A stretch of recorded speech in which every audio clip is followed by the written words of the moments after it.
Assalamualaikum warahmatullahi wabarakatuh. Saya Farhana binti Ibrahim, A141749, Jabatan Pengajian Arab dan Tamadun Islam, akan membuat ulasan berkaitan artikel yang saya pilih di bawah subjek Sejarah Tamadun Islam Afrika Utara dan Andalus.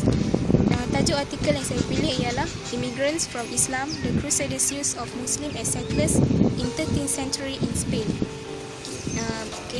Pada pertengahan kedua abad ke-13, penakluk Aragón Catalonia iaitu King James yang mengutai tentera salib dalam satu siri kempen di pantai Spain yang telah membawa kemenangan besar ke atas kota Valencia yang mempunyai sistem pengairan yang baik dan pelabuhan yang maju. Walau bagaimanapun, King James tidak mampu menarik lebih ramai peneroka-peneroka Kristian untuk datang ke selatan, walau sebagaimana beliau memerlukan sekurang-kurangnya 100,000 peneroka untuk memastikan keselamatan tentera-tenteranya. Lebih buruk lagi, berlaku pemberontakan yang dahsyat hingga telah menyebabkan orang-orang Islam di sekitar bandar dan kawasan tersebut diusir ke Granada dan Afrika Utara. Lama sebelum penaklukan Valencia, orang-orang Kristian mengimport orang-orang Islam sebagai tenaga kerja tempatan bagi melanjutkan sempadan pertanian seperti yang disarankan Alfonso II.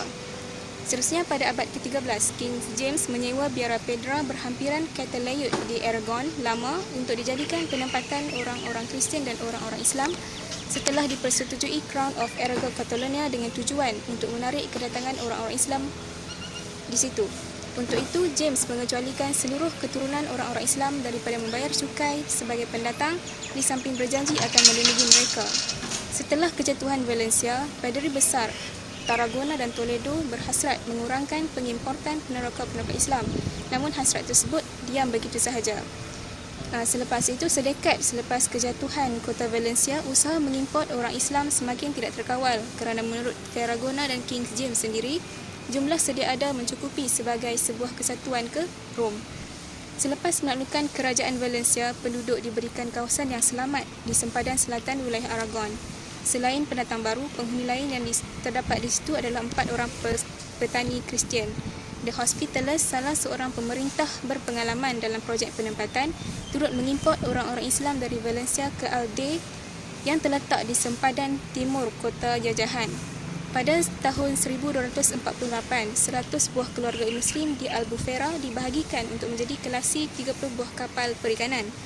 Biskop terawal Valencia membawa masuk orang-orang Islam ke kepulauan di Gars, dan ini telah disahkan oleh King Peter pada tahun 1280.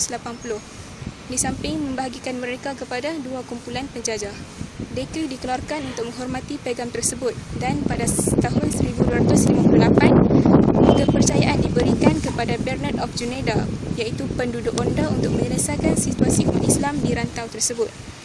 Pada tahun 1268, King James meminta bantuan William of Roquefort, seorang lieutenant sementara di Montpellier, untuk menjajah ladang Fortaleny dengan 200 penduduk Saracen.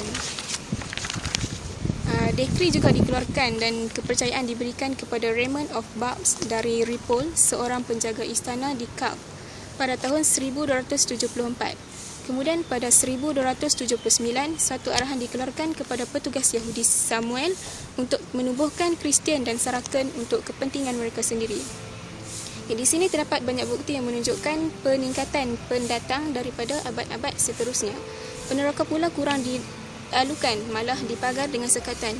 Oleh yang demikian, pada awal abad ke-14, pendatang haram dari Afrika Utara ditangkap setelah setahun tinggal secara aman. Masyarakat Islam lebih stabil pada dekad Perang Salib Almohad di Spanyol dan di Afrika Utara. Pendatang Afrika Utara semasa awal Perang Salib ialah buangan yang kembali ke tempat asal. Hal ini berdasarkan penjelasan seorang tokoh kerajaan kontemporari daripada ekspedisi diplomatik tentera King Peter ke Al-Qul di pantai Tunisia. Sejak orang-orang Kristian dan petani Islam bebas tinggal di dalam satu tahap yang sama, iaitu pariti, sistem hamba berupaya mengurangkan majoriti Moorish malah berjaya membaptiskan mereka. Pada pertengahan abad ke-13, Valencia menjadi pusat ekspor perdagangan hamba Mediterranean. Tetapi kejayaan Aragon dan Castile dalam Perang Salib bermakna berakhirlah aliran tawanan perang. Setakat itu saja ulasan yang dapat saya sampaikan. Sekian, terima kasih.